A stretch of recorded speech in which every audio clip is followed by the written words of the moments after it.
Guys, itong next deliver ko pala, QR code yung gamit niya.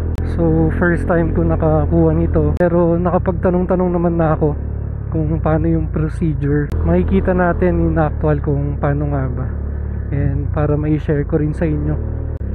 GrabMart pala to guys, ng Robinson, number 24.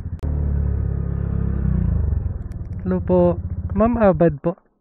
Okay po, ito po yung water. Magpipay in cash po ba kayo, ma'am?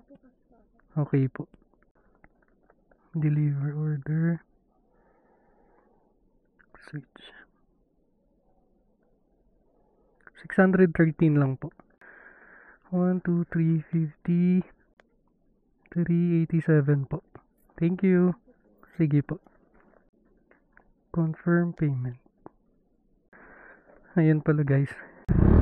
Pag QR code, pwede mo siyang palitan ng cash. Kung nakita nyo kanina, pinindot ko yung sa baba. Doon nakalagay yung switch payment to cash. So ganun lang pala yung procedure niya guys. Pag gagamitin niya yung QR code, generate QR code, tapos may lalabas doon, ipapascan lang sa customer. Yun guys, sana nakatulong sa inyo. Next booking muna ulit ako, tumatawag si customer.